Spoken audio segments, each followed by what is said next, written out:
네. 이 국민의힘 보고 있으면 재밌어요. 이제는 안심이 돼요. 지금. 추락하는 것은 날개가 없다. 네. 그러니까 이런 것 같아요. 윤석열이 정치를 잘 모르다 보니까 보궐선거의 신호가 어떤 의미인지를 모르는 것 같고, 일단은 모르는 것 같고, 그 구성원들도 하는 짓 보면은 이제 니탄내탄만 하다가 이제 원래 이제 망하는 집구석이 그런 모습이잖아요. 자기들끼리 싸우다가 결국 망하는 이런 건데, 보궐선거의 민심 위반이 심각하다고 드러났으면 확 뒤집어야 되거든. 아, 이거 심각하다. 뒤집어야 되는데 그냥 김기현으로 가지 뭐 이런 상황인 것 같고요.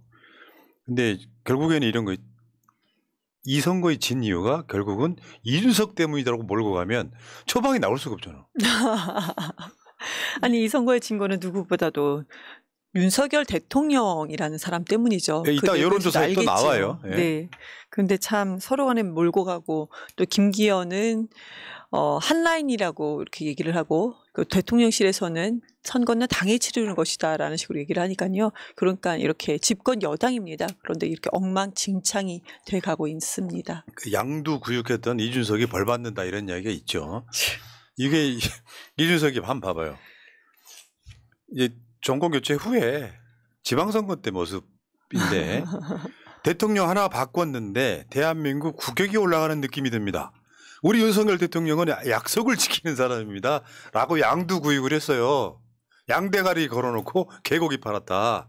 결국에는 지금 불과 1년 조금 더 지나서 이준석이 이런 모습이 됐잖아요, 지금. 그럼 저때 이준석은 윤석열이 그 개고기 파는지 몰랐을까요? 알았을 겁니다. 그렇지. 다만 권력을 나눠 가질 수 있다라는 그렇지. 권력욕에 대한 희망이었던 거죠. 이제 팽개쳐지니까 본질을 까발리는 건데, 저는 그 이준석 또 제가 조금 가깝게 지내기도 하지만은 장성철, 진중권 요런 류의 사람들 보면서 느끼는 게 철학이나 가치가 존재하지 않고 정치의 기술, 말의 테크닉, 그리고 양비론을 통해서 언론에 재밌게 던져주는 방법, 이런 것을 가지고 정치하려고 하는 것 같아요. 정치의 본질은 사실은 국가를 어떻게 바꾸겠다라는 가치 지향이거든요.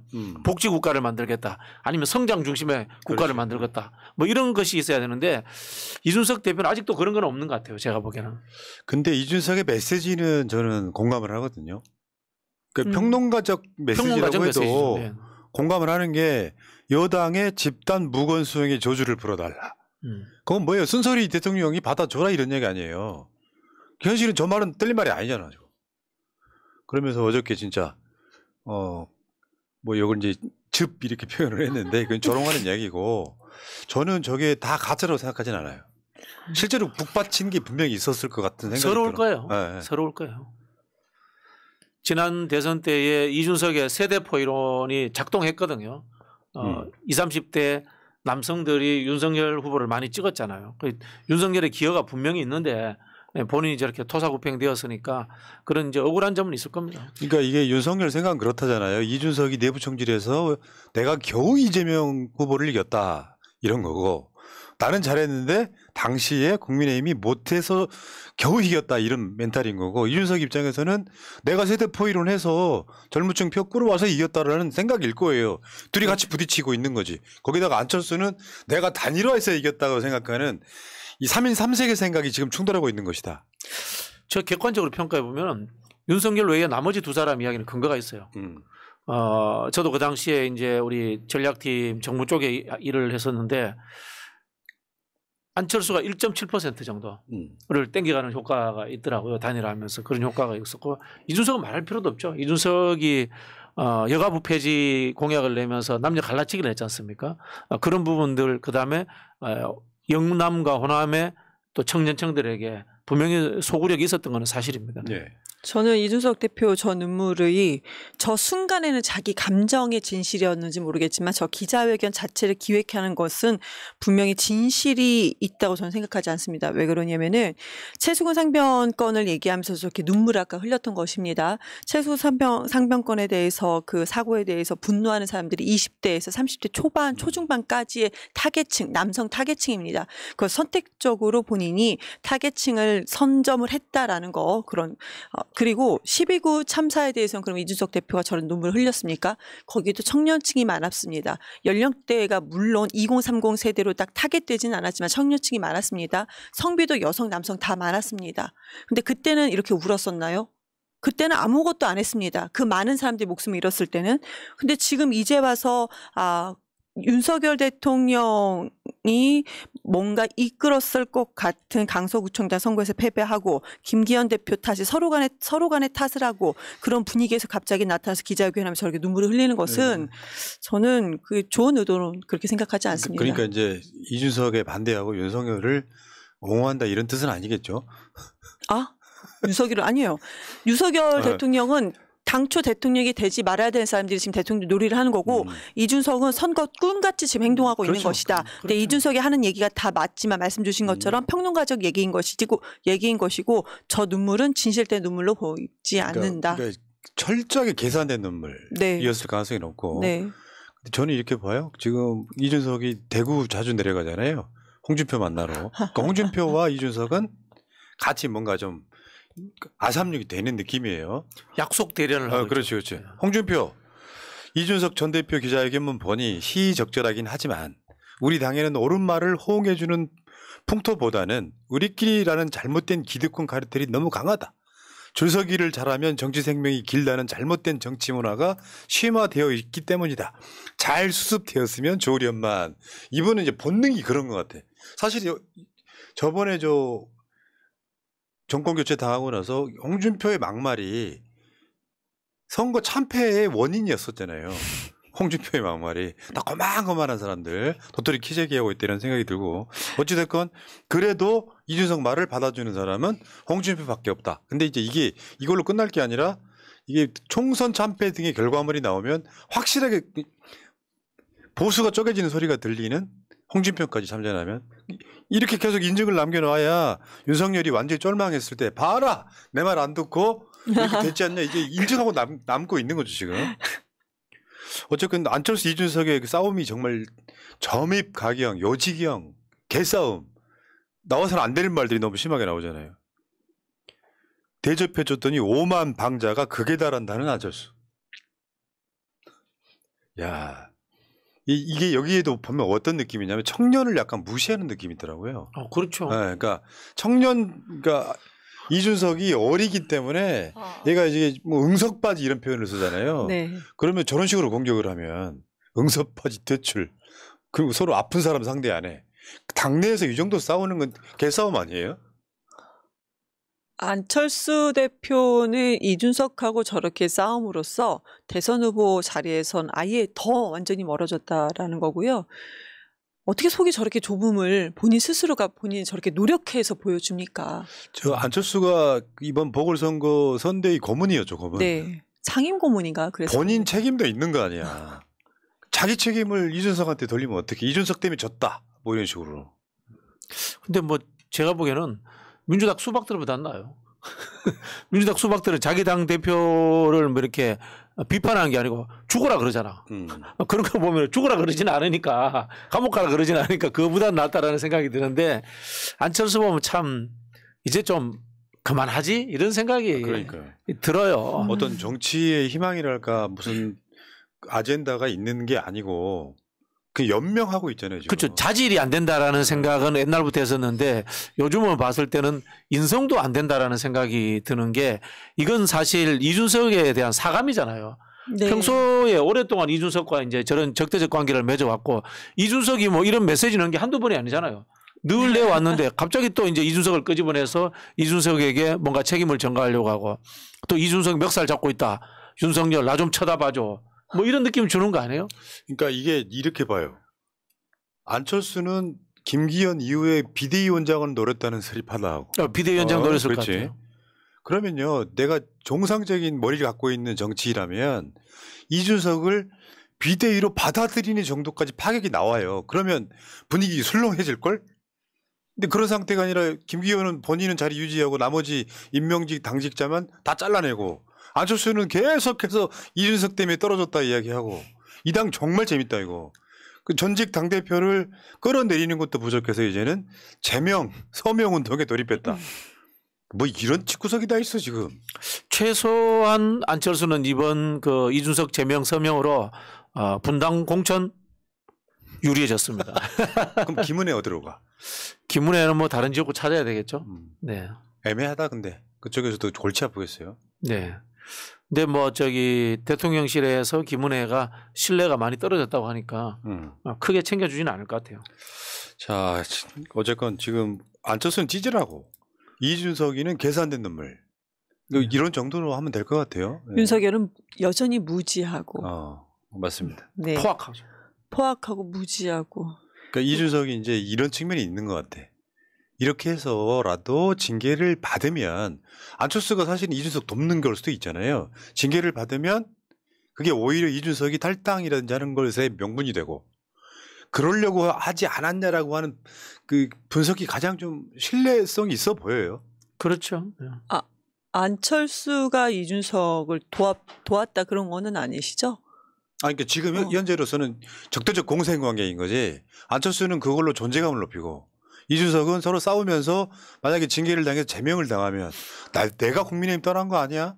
라고 나와서 이제 신당 창당 비슷하게 아마 급조할 겁니다. 명분 축적 네. 명분이죠. 그리고 나서 그러니까 나는 진짜로 윤석열 정권의 성공을 진심으로 빌었다. 이렇게 인증 남겨놓고 나가야지. 나중에 돌아올 때도 나중에 유승민 등이 박근혜 탄핵하고 나서 돌아올 때랑 명분이 똑같아지는 거예요. 근데 안철수 대표는 만약에 그런 생각이었다면 그 대선 후보로 아직 절대로 안 될 겁니다. 상당한 찌질함을 각인시켰습니다. 절대로 될 수 없습니다. 찌질함. 네. 지금 보면 국민의힘 사람들 또 안철수를 좋아하는 사람이 없어 보이던데. 안철수는 대선 후보 아니죠 이제. 본인은 대선 후보라고 아직 생각하지 않을까요? 글쎄요. 이제 뭐 철진한 뭐라고 해야 되나? 근데 이제 우리의 정상적인 분석을 늘 피해가는 사람들이니까 또 나온다. 또 나오겠죠. 그 맹신하는 사람들이 몇 %는 있으니까 또 나오는데 사실 저는 이제 안철수 현상에 대해서는 우리 국민들도 문제 있다고 봐요. 정치를 그 사람이 살아온 역사와 성과로 보지 않고 신상 찾듯이 생각하는 그 경향들이 분명히 우리 국민들 사이에 존재해요. 그러다 보니까 새로운 인물이 나오면 일단 그걸 한번 몰려가 보는 거야. 거기 갔는데 안철수가 거기에서 또 미디어를 활용했잖아요. 그죠? 저 청년 콘서트 하면서 방송에서 한번 키워주니까 그 재미로 뜬 거야. 근데 안철수가 뜬 것은 정치적인 성과라든가 어떤 이 사회학적 기여를 통해서 된 건 아니란 말이에요. 그러니까 우리가 자꾸 그런 걸 헷갈려하는 경향이 있어. 일종의 그냥 미디어가 만든 허상? 허상이죠. 미디어가 만든 허상 이런 거죠. 네. 솔직히 말씀드리면요. 안철수보다 제가 더 대선주에 가깝습니다. 맞습니다.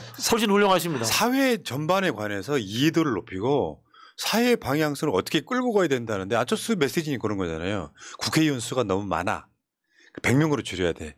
이 큰 나라에 복잡다단한 이야기를 국회의원 100명으로 처리하겠다는. 그 불만을 아메바 조각으로 단순화시켜버리는 그렇죠. 거예요. 뭐 예를 들면 푸나님 같은 경우에는 이 새날이라는 방송을 10년 이상을 하면서 사람들을 정치적 메시지와 관계 속에서 조직을 했단 말이에요. 이거 정치적 성과를 낸 거거든요. 그렇지. 네, 대선 주자급인데. 딱 기다려. 자, 이번에 김기현 대표 쫓겨나겠다고 했던 여의도 연구소 부원장이 사임했다 이 이야기도 가십으로는 재밌습니다. 여기 물론 이제 여의도 연구원장이 사임을 했기 때문에 같이 사임한 거더라고 이야기하는데 저건 그거잖아요. 김기현 대표 쫓겨나겠네라는 게 김기현이 올렸다는 명단인 거죠 그 앞에. 그중에 사무총장만 제외하고 나머지는 그대로 받아들여졌다. 사무총장만 이만희로 바꿨다 이런 이야기잖아요. 그렇죠. 원래 그 김기현 쪽에서는 박대출 정책위 의장을 사무총장으로 돌려서 쓰고 싶어 했는데 용대실에서 대선 때 수행 단장을 했던 이만희로 바꿨다라는 설이죠. 네. 자, 뭐 이만희는 대통령실과의 그러니까 사실은 사무총장이라기보다는 국민의힘 명칭이지만 공관위원장 여기에 전권 실리려고 하는 목적이지 않을까. 그게 뭐냐면 사무총장마저도 바지로 세워놓고 용산에서 공관위를 설치를 할 때 공관위원장을 직통으로 용산과 통할 수 있는 사람을 앉혀놓으면 된다. 이런 포석이 아닐까. 아니면 이만희가 대통령실과 직통 라인이 있거나 직통 라인이 될 만한 관계는 아닌 걸로 알고 있고요. 이만희 씨는 저는 개인적으로도 좀 아는데 뭐 그 정도 실력도 되지 않고요. 말씀하신 것처럼 민주당하고 국민의힘하고 공천 방식이 다릅니다. 민주당은 공심위를 최고위원회가 컨트롤합니다. 근데 국민의힘은 공관위원장이 되면 공관위원장이 정권을 행사해서 공천을 결론을 내려버립니다. 그 문화가 있더라고요. 아니 문화가 아니고 제도가 그렇게 됐습니다. 2016년에도 그 이항구지 않습니까? 이항구 공관위원장이 박근혜 대통령이 찍은 사람이잖아요. 2020년에도 황교안이 본인이 찍은 김용호한테 정권을 줘버렸습니다.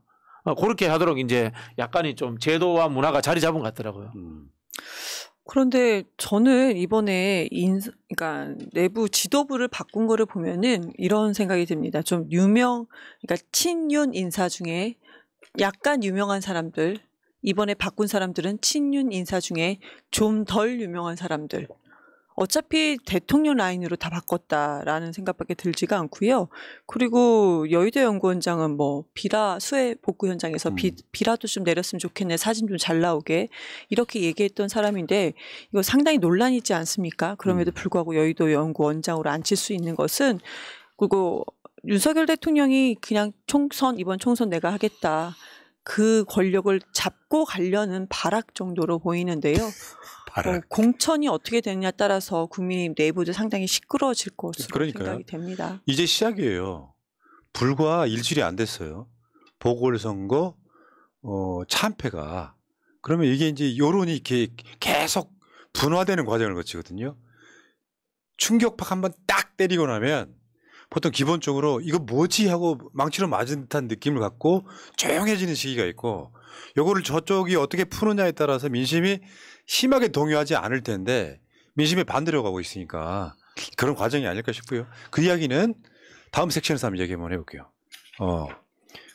푸른 늑대님 감사하고요. 김영일님, 박진영 부원장님, 이경 부대변인님, 푸나성님, 오늘도 너무나 반가워요. 어제 싸게 거시기 모시기는 탄핵이었다는, 저는 콤바인 배배기 하러 가니까 이따 봬요. 야, 농부세요, 농부? 아따, 그러면 새참 겁나게 맛있는 거 먹어야지. 요즘 새참을 중국집에 시켜 먹는다면서. 아, 그래요? 그런 경우 많대요. 다음에 백승대님, 미안해요 이재명 저자분이시죠. 유성매직 이경 흥해라. 대한민국의 지리적 중심 대전을 이끌 정치인 이경 반드시 국회로 보내서 귀하게 써야 합니다. 미안해요. 미안해요 이재명 책 제가 읽고 너무나도 잘 읽었다고 주변 분들한테 선물해드리고 그랬었습니다. 네. 빌리맨님, 이경 대변인 언제 봐도 매력 있어요.